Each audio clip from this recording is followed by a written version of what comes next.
अध्यापक जी बाजार से आ रहे हैं? बस 2 दिन बचे हैं आजादी के। आजादी की मजा ले लीजिए। पता नहीं 2 दिन के बाद सर पर छत रहे या ना रहे। अरे पंता जी, छत तो रहेगी लेकिन काल कोठरी की। वैसे इन्हें तो वहाँ 2 वक्त की रोटी मिल जाएगी, लेकिन इनके बीवी बच्चों का क्या? अरे वो तो अच्छे से रहेंगे।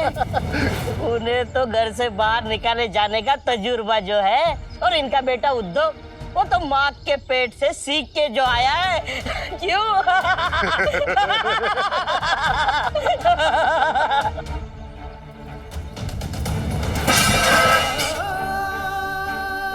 सरकार रोकिए इन्हें। ऐसा क्या हो गया हमसे? अचानक आप ऐसा क्यों कर रहे हैं हमारे साथ? ये मेरे होने वाले बच्चे के लिए। सरकार, माँ बाप तो तरस खाई, गर्भवती है वो। अरे अरे रुकिए अध्यापक जी, कहाँ चल दिए? अरे रुकिए, बस 2 दिन बचे हैं, 2 दिन।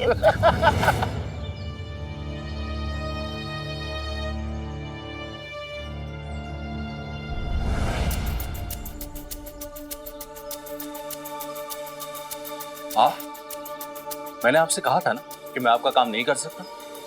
इन्हें यहाँ मैं लेके आऊं जीजा जी? किस लिए? वो क्योंकि हम दोनों की परेशानी का हल हो सकता है। देखिए, मेरे पास सब कुछ है मगर समय नहीं है। मेरे लिए समय ही पैसा है और पैसा ही समय। और जो मैं 1000 रुपए दे रहा हूं, इसमें केवल मैं अपनी ही मदद कर रहा हूं। कारोबार से जुड़ा हुआ एक बहुत ही महत्वपूर्ण कार्यक्रम है आज, और उसमें मेरा शामिल होना अनिवार्य है। आपको ये 1000 रुपए देकर मैं वहां 3-4 हजार रुपए कमा लूंगा। जीजा जी, साईं भी कहते हैं ना कि जरूरत पड़ने पर हमें एक दूसरे की मदद करनी चाहिए। सहदेव ठीक कह रहा है।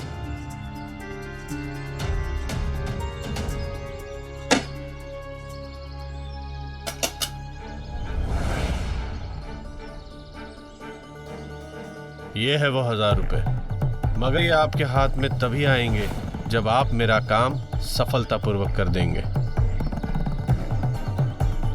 आपको साई से सबसे पहले मिलकर मेरे बेटे के लिए दवाई लेनी है।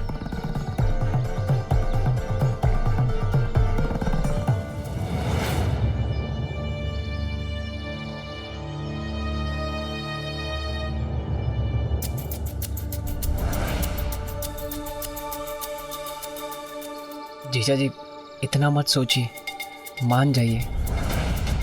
मेरे कारण आप पर मुसीबत आई है। अगर आपके साथ कुछ बुरा हुआ तो मैं अपने आप को कभी माफ़ नहीं कर पाऊंगा। और अगर आपने कुलकर्णी सरकार के एक बार पैसे दे दिए तो हम शांति से रह पाएंगे। पता नहीं साईं भी अचानक से कहां चले गए, मैं उनसे सलाह भी नहीं ले पाया। साईं वैरागी हैं, पैसों से वो हमारी मदद नहीं कर पाते, ये आप भी जानते हैं। इसीलिए तो शायद वो चले गए, ताकि हमारी भेंट नंद किशोर काका से हो। उनका हमसे ही मिलना, हमें ये प्रस्ताव देना, ये सब साईं का प्रत्यक्ष रूप से मदद करने का तरीका है। आप हाँ कर दीजिए जीजा जी। कम से कम एक बार आप ताई और उद्धव के बारे में सोचिए।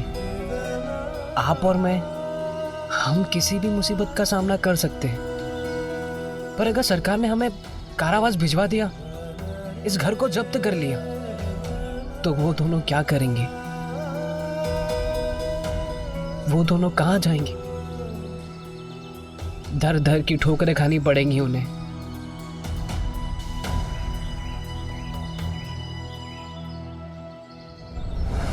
दिन के अंदर तुम्हें मेरे पैसे लौटाने होंगे, और वो भी पूरे के पूरे।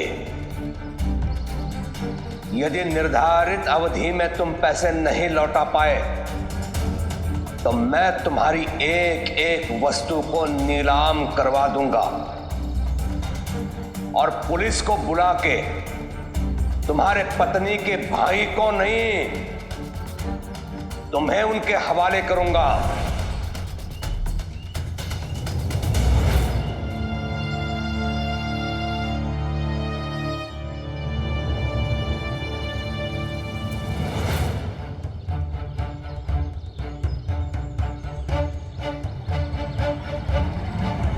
ठीक है, मैं आपका काम करूंगा। शुक्रिया माधव जी।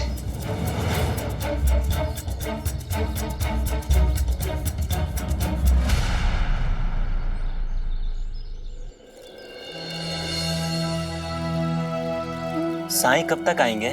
बस कुछ ही समय में आ जाएंगे वो। तब तक आप लोग 2 पंक्ति बनाकर बैठ जाइए। हाँ जी प्री।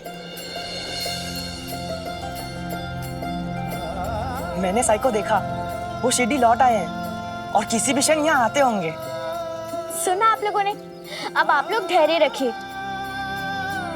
साई कहते हैं ना, श्रद्धा और सबूरी रखो। बिल्कुल ठीक कहा लक्ष्मी।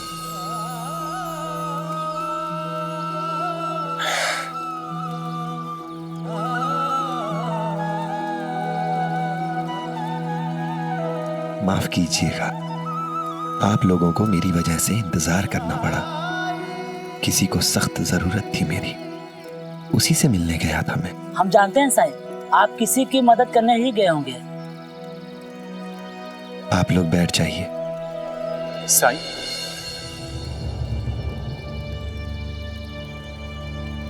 साईं, आपसे कुछ जरूरी बात करनी। बाद में श्यामा, ये लोग तुमसे पहले आए हैं, अपनी बारी का इंतजार करो। लगता है आप सबसे पहले आई हैं। आ जाइए।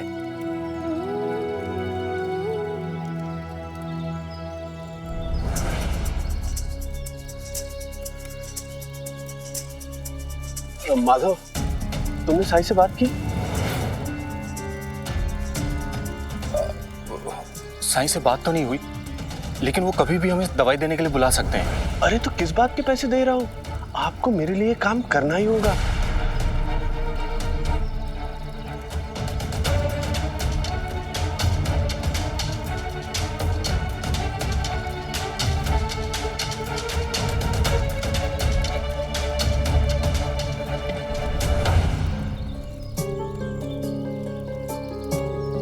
राम जी भला करें। लक्ष्मी, इसी पंक्ति के दूसरे व्यक्ति को बुलाओ। अब आप आइए।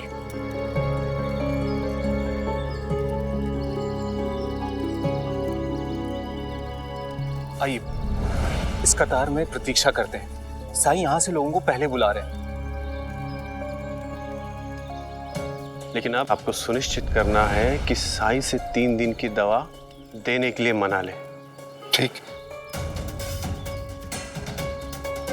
आइए।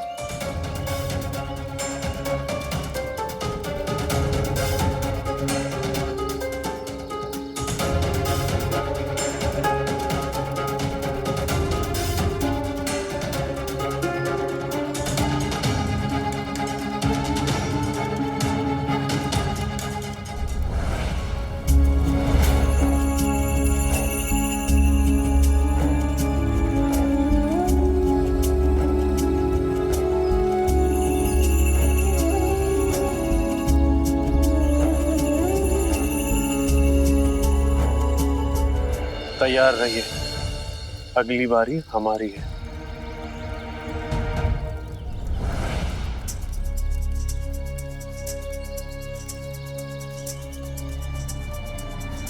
अब दूसरी पंक्ति से आप आ जाइए।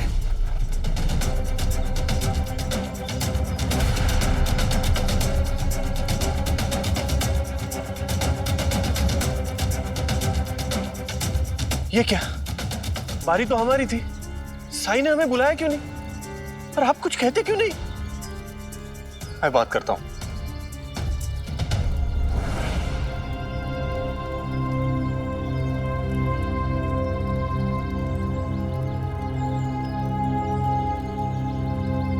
साई, इनका बेटा बहुत बीमार है। सबूरी श्यामा, यहाँ सभी लोग अपनी समस्याएं लेकर ही आए हैं। अपनी बारी की प्रतीक्षा करो।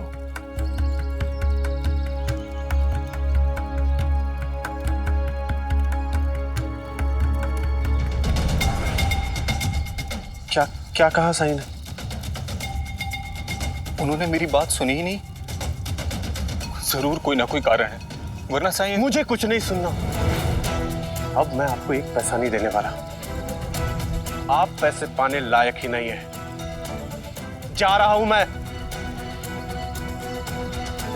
काका, काका सुनिए तो। मेरे लिए पैसा ही समय है और समय ही पैसा।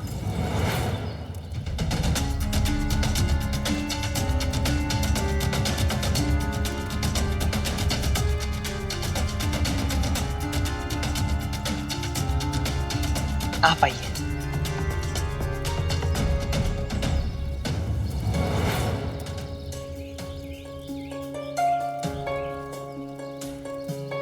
मैं तुम्हें आखिरी मौका दे रहा हूं।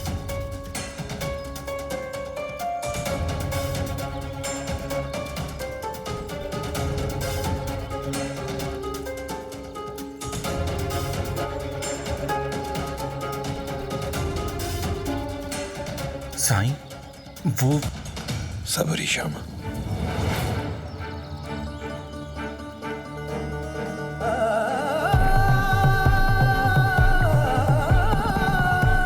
साईं आज ही मेरे साथ ऐसा क्यों कर रहे हैं? जैसे जैसे वो मुझसे बात ही नहीं करना चाहते।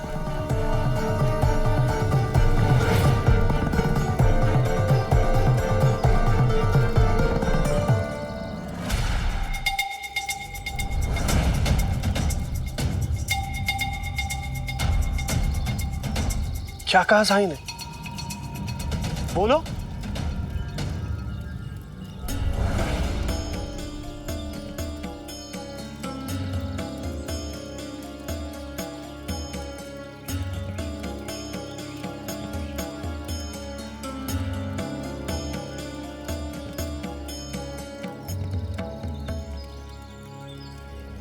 अब हम दो लोग ही बचे। आइए, मैं साईं से बात करता हूं।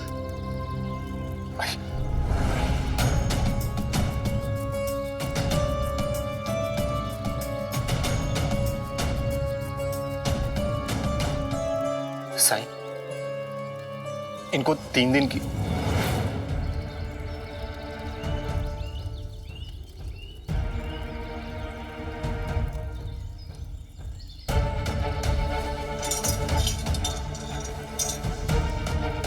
मैं थोड़ी देर में आता हूं, तुम यहीं मेरा इंतजार करो।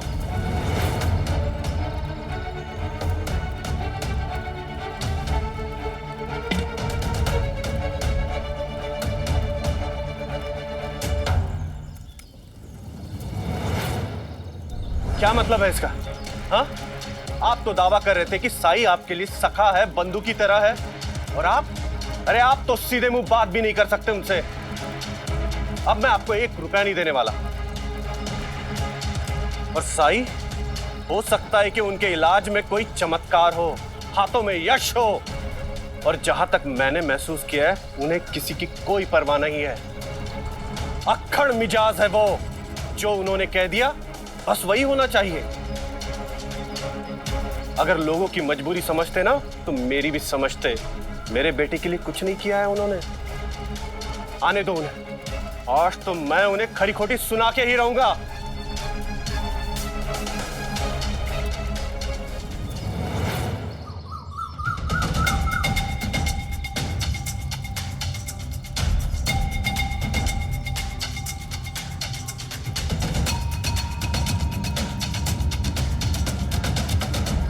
आपने क्या मजाक लगा रखा है साईं? आपके बारे में सुना कि आप लोगों की मदद करते हैं। ऐसी मदद करते हैं आप? मैं इतनी दूर से अपने बेटे के इलाज के लिए आपके पास आया, और आपने देखा उसकी हालत क्या है? अरे आपने हमें देख के अनदेखा किया, कोई मदद नहीं की आपने। आप इस तरह से साईं से बात नहीं कर सकते। जिस तरह से साईं ने हमारे साथ व्यवहार किया है, मैं ऐसी बात कह सकता हूं। पहली दफा जब हम इनसे मिलने आए थे तब भी इन्होंने हमें जरा सा समय देकर रवाना कर दिया था। ये क्या समझते हैं कि हम इनसे मदद मांगने के लिए आए तो क्या ये हमें अपनी उंगलियों पे नचाएंगे? बोलिए साईं।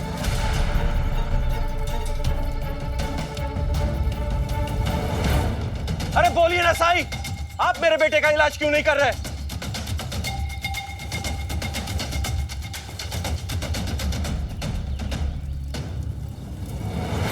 आपके बेटे का इलाज करने की कोशिश की थी मैंने, लेकिन आपको तो उसकी फिक्र ही नहीं है। कल जब आप अपने बेटे को मेरे पास लेकर आए थे तो उसमें दमा के लक्षण देखे थे मैंने।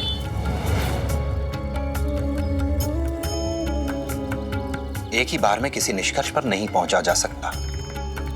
पुष्टि करने के लिए, उसका इलाज करने के लिए ही आपसे कहा था, अनुरोध किया था कि 2-3 दिन के लिए शिरडी में रुक जाइए, क्योंकि मैं उसे अपनी नजरों के सामने रखना चाहता था। पर नहीं, आपको तो केवल अपने कारोबार, अपने व्यापार की ही चिंता है। हाँ, हूं मैं व्यापारी, मुझे कारोबार की चिंता थी, लेकिन आप तो बिना भेदभाव के सबकी मदद करते हैं। कम से कम आप तो मेरे बच्चे के बारे में सोच सकते थे, लेकिन नहीं, आपने उसे दंड दिया क्योंकि मैंने आपकी बात नहीं मानी। और जब दवाई लेने की बारी आई तो आप उठकर चले गए, मुझे दवाई नहीं दी। यह आपको शोभा देता है? बोलिए, क्या यह आपको शोभा देता है साई? ये क्या कह रहे हैं आप?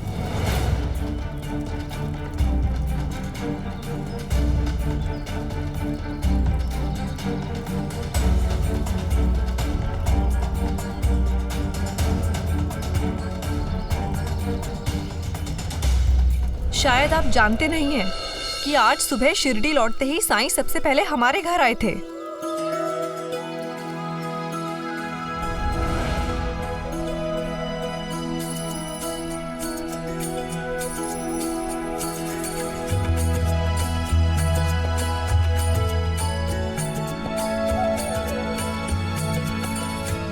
आपका बेटा बिल्कुल ठीक हो गया है।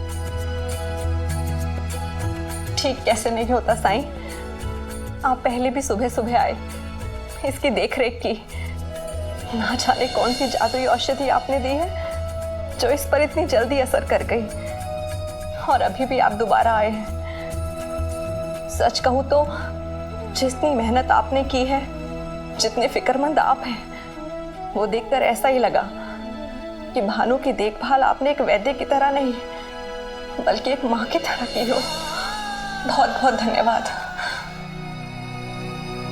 पर अब आप माँ बेटे को कहीं और आना है, किसी और के इलाज के लिए। आप देखिए तो सही एक बार।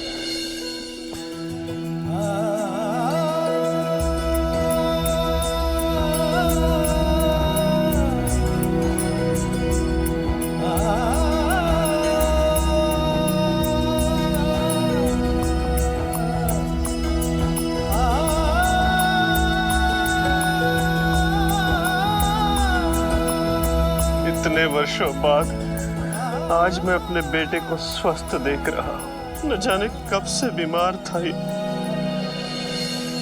आपका बेटा भानु इसलिए बीमार था क्योंकि आप बीमार थे। अपना व्यापार, अपना कारोबार, अपना काम, इसके परे कभी आप कुछ देख ही नहीं पाए। आप तो अपनी पत्नी और अपने बेटे को यहाँ शिरडी में फिर से अकेले रुकने के लिए कह रहे थे, लेकिन आपका अपने बेटे के साथ होना ज्यादा जरूरी था। बच्चे को पालना केवल माँ की जिम्मेदारी नहीं होती, ये जिम्मेदारी माता और पिता दोनों को मिलकर उठानी चाहिए। आज सुबह भी जब मुझे आने में देर हो गई तो बाकी लोगों की तरह द्वारका माई में इंतजार करने के बजाय आप अपने सहयोगी के घर चले गए, अपने काम की बात करने के लिए। और जब आपको लौटने में देर हो गई तो घर जाने के बजाय आप सीधे मेरे पास आ गए। अगर घर जाते तो आपको पता चल पाता कि आपका प्यारा बेटा पहले से बेहतर है, उसकी तबीयत ठीक हो रही है। क्या आप जानते हैं, आप पैसे के लिए काम करते हैं, आप काम के लिए काम करते हैं, लेकिन अपने परिवार के लिए, अपने परिवार के लिए काम नहीं करते आप। आज से कुछ साल पहले जब आपका बेटा भानु बीमार पड़ने लगा तो आपकी पत्नी ने अकेले ही उसके इलाज की जिम्मेदारी उठाई। उससे जो भी बन पड़ा वो घरेलू इलाज उसने किया, पर जब तक आपके बेटे की तबीयत गंभीर नहीं हो गई, उसे वैद्य या हकीम के पास ले जाने का समय नहीं निकाल पाया।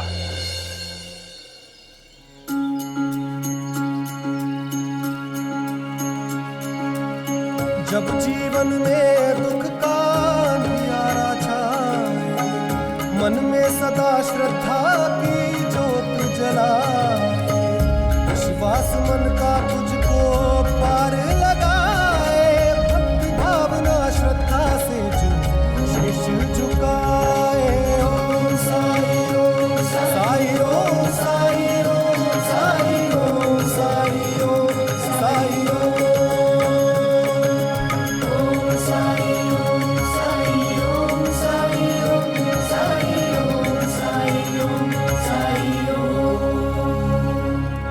मुझे माफ कर दीजिए सर, अपनी झुंझुलाहट के कारण न जाने मैंने आपको क्या क्या कह दिया। लेकिन मुझे एक बात समझ में नहीं आई, जब आप मेरे बेटे का पहले से ही इलाज कर रहे थे तो आपने मुझे अनदेखा करने का नाटक क्यों किया साईं? आपकी आंखें खोलने के लिए, क्योंकि आप अपने काम, अपने व्यवसाय में इतना ज्यादा व्यस्त रहने लगे हैं कि अपने परिवार के लिए कुछ दिन, कुछ समय निकालना भी मुश्किल लगने लगा आपको। लोग अपने परिवार के लिए धन, दौलत, जायदाद, सब कुछ छोड़ देते हैं और आपसे केवल 3 दिन निकालते नहीं बना। काम के प्रति जिम्मेदारी और काम के प्रति जुनून, ये 2 अलग अलग चीजें हैं।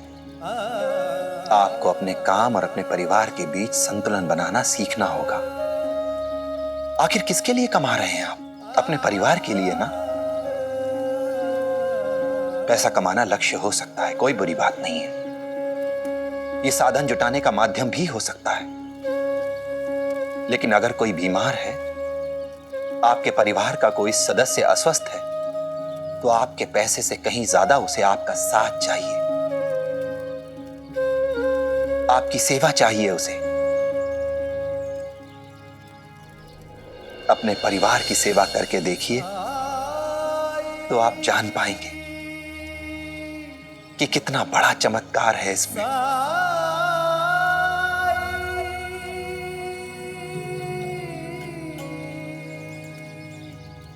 साईं आपके विषय में जो भी कह रहे हैं बिल्कुल उचित कह रहे हैं।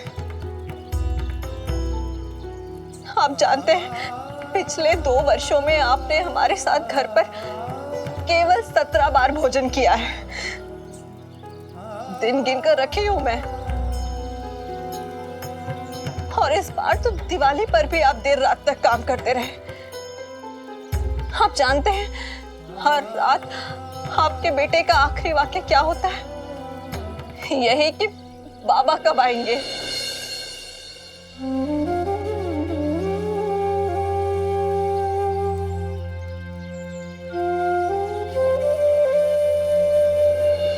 नंद किशोर जी, अपने बेटे को यह एहसास मत कराइए, उसे यह महसूस मत होने दीजिए कि उसका पिता उसके साथ नहीं है, उसके पास नहीं है, उससे मिलने नहीं आता। वो दिन मत आने दीजिए कि आपके परिवार को, आपके बच्चों को, आपके मित्रों को ये लगने लगे कि आप उनके साथ नहीं हैं और वो आपके बारे में पूछना छोड़ दें, आपका इंतजार करना छोड़ दें। हाँ, ये सच है कि अपने बच्चों को पैसे का महत्व सिखाइए, लेकिन उससे ज्यादा समाज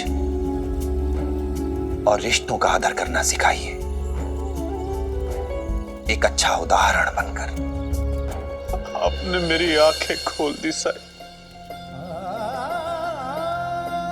मैं बहुत बड़ी भूल कर रहा था।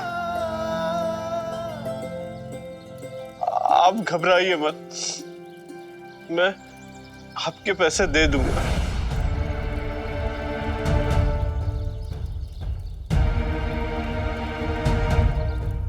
पैसे?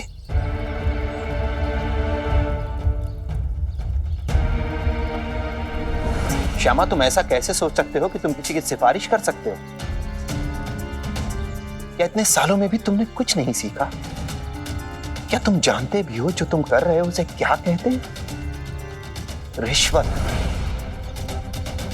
रिश्वत कहते हैं उसे।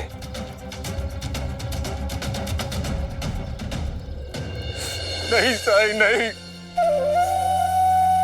मुझे माफ कर दीजिए, मुझसे बहुत बड़ी गलती हो गई साईं, बहुत बड़ी गलती हो गई।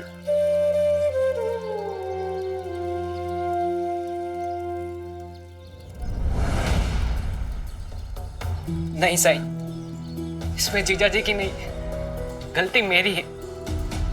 उस दिन कुलकर्णी सरकार के वहां सहदेव,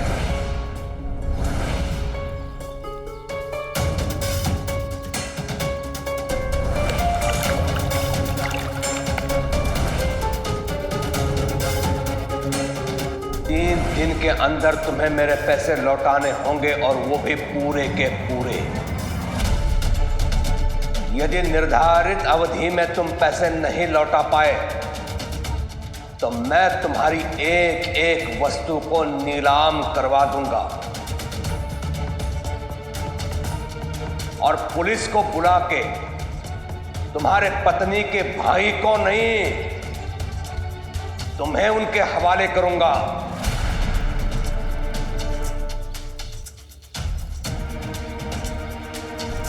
आप और मैं, हम किसी भी मुसीबत का सामना कर सकते हैं, पर अगर सरकार ने हमें कारावास भिजवा दिया, इस घर को जब्त कर लिया, तो वो दोनों क्या करेंगे? मुझसे गलती हो गई साईं, ये सब मेरी वजह से हुआ, मुझे माफ करिए आप। नहीं साईं, इसमें गलती मेरी भी है। अगर सहदेव ने प्रस्ताव स्वीकार कर भी लिया था तो भी मुझे इसकी बात नहीं माननी चाहिए थी। मैंने कैसे सोच लिया कि आपके पास कोई किसी की सिफारिश लेकर आ सकता है? मैं बहक गया था साईं, अपनी परेशानियों में अपना विवेक खो बैठा था मैं। लेकिन साईं, मैं अपने लिए चिंतित नहीं था, मैं उद्धव और भामा के लिए चिंतित था। बस उसे एक पल मुझे समझ ही नहीं आया कि मैं क्या करूं, और मुझसे इतनी बड़ी भूल हो गई साईं। कुछ माफ कर दीजिए, क्षमा कर दीजिए साईं, क्षमा कर दीजिए।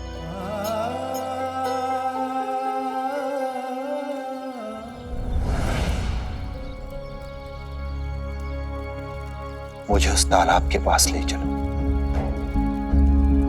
हाँ, आइए। साईं, मेरे लिए क्या आदेश? जब तक आवश्यक है मैं अपने बेटे के साथ यहां अवश्य रहूंगा।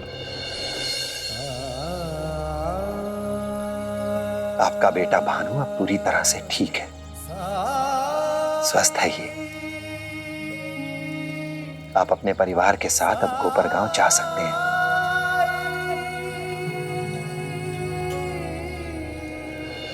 चलो।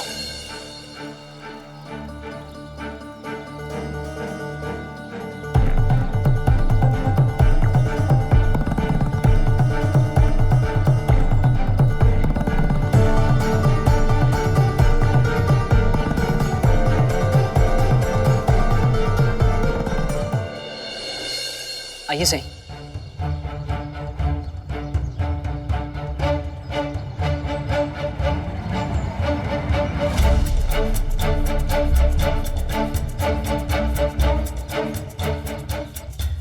साईं, बच्चों ने यहीं पे नाव चलाई थी, मतलब सारे रुपए यहीं पे डूबे हुए हैं। अब उन्हें वापस लाना संभव नहीं है साईं।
जिसकी अमानत है जाकर उसे लौटा दो।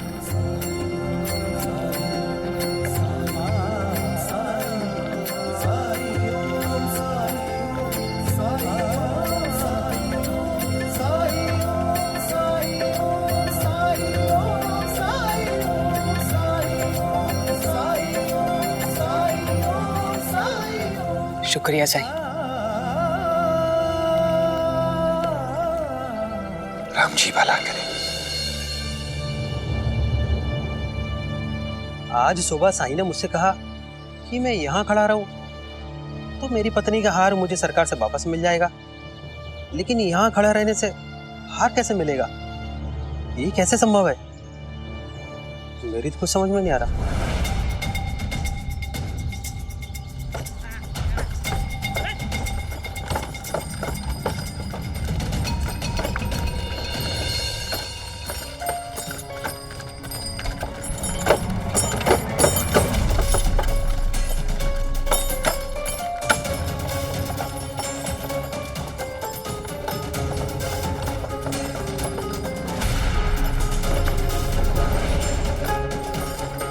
मेरा हार, रुको, गाड़ी रोको, मेरा हार।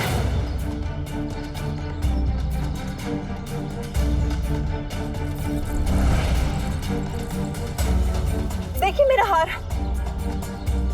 मेरी पत्नी का हार। दीजिए, ये मेरी पत्नी का हार है। ये मेरा है क्या? हाँ, मेरी पत्नी का हार है। ये आपका कैसे हो सकता है? इसे मैंने खरीदा है। देखिए, शायद आपको कोई धोखा हुआ है। दीजिए। नहीं नहीं, आप मेरा यकीन कीजिए, ये हार मेरा है। ये हार मेरी स्वर्गीय पत्नी की आखिरी निशानी है। मैं इसे पहचानने में कोई धोखा नहीं खा सकता हूँ। देखिए, इस हार पर मेरा नाम भी अंकित है। मैंने कुलकर्णी सरकार के पास ऐसे गिरवी रखा था, लेकिन जब छुड़ाने गया तो उन्होंने साफ इनकार कर दिया कि ऐसा कोई हार था ही नहीं। आप मेरी बात का विश्वास कीजिए, मैं सच बोल रहा हूँ। ये हार तो मुझे कुलकर्णी सरकार के नुमाइंदे ने ही बेचा था। मुझे पता है कि आगे क्या करना है।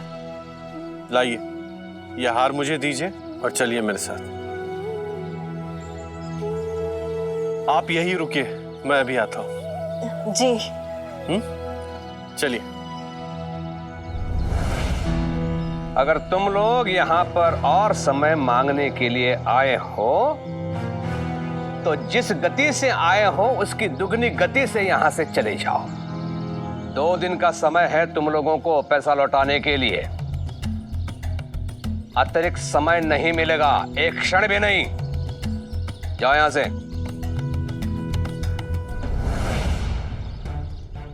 सरकार, हम समय बढ़ाने नहीं बल्कि आपके पैसे देने आए।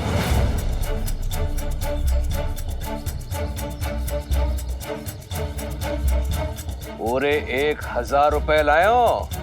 जी, पूरे 1000 रुपए। यह कैसे संभव है? इतने पैसे ये लाया कहां से? किसने दिए होंगे इन्हें? मेरे कहने का आशय ये है कि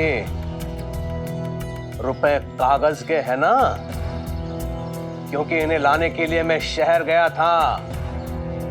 तुम्हारे सिक्के नहीं लेने वाला मैं। सरकार, हम कागज के रुपए ही लाए। सदे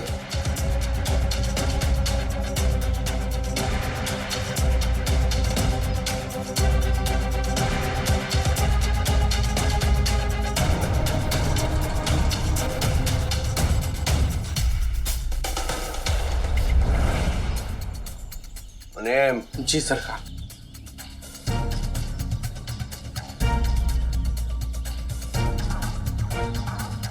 गिनो।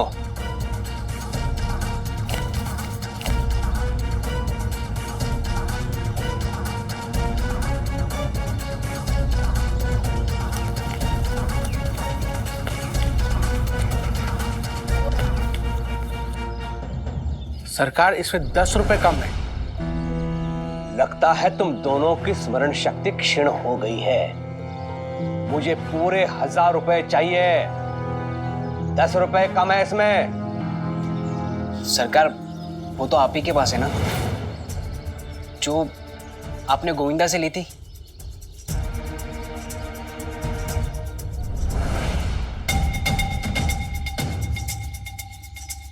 हाँ ठीक है, ठीक है, अपना रास्ता नापो, मुझे और भी बहुत काम है। जाओ यहां से। कुलकर्णी सरकार, हमें भी आपसे जरूरी काम है, उसे तो पूरा करके जाइए।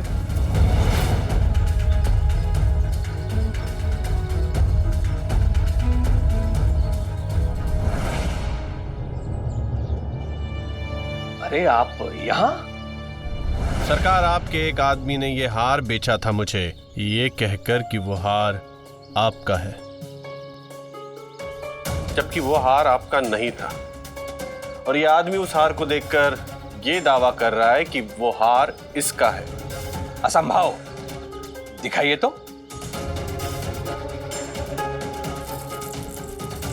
ये लीजिए। ये मेरा ही हार है, देखिए इस हार पर मेरा नाम भी अंकित है।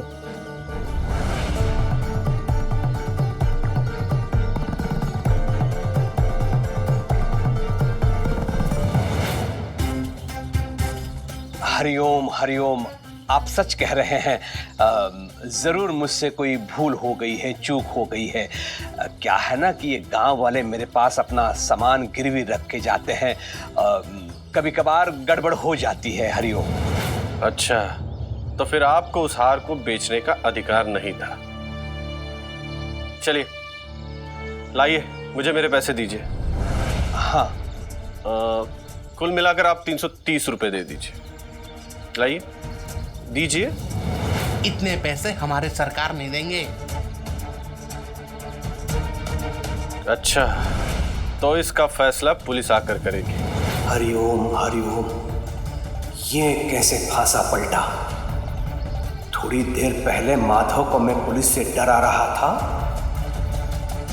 अब तो मुझे ये डरा रहा है। इस चक्रव्यूह से बाहर निकलने का कोई ना कोई तो रास्ता मुझे ढूंढना ही होगा। अरे जाइए जाइए, हमारे सरकार किसी से नहीं डरते। थोर्ट, अपनी चूक छुपाने के लिए ये तर्क दे रहा है, तू विवाद कर रहा है।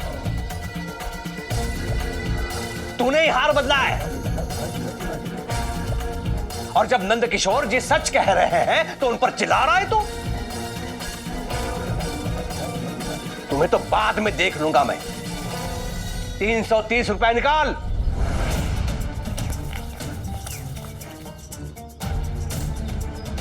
कथा कहीं का। लीजिए, पैसे दीजिए। क्या है ना कि इस मुनीम की वजह से यह सब हुआ। दरअसल मुझे इस पर अंधविश्वास नहीं करना चाहिए था। लीजिए।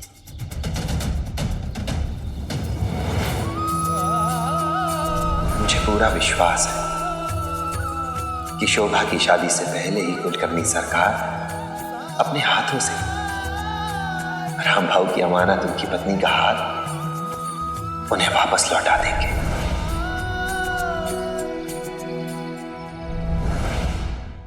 ऐसे और भी मजेदार वीडियो के लिए हमारे चैनल को लाइक, शेयर और सब्सक्राइब करें।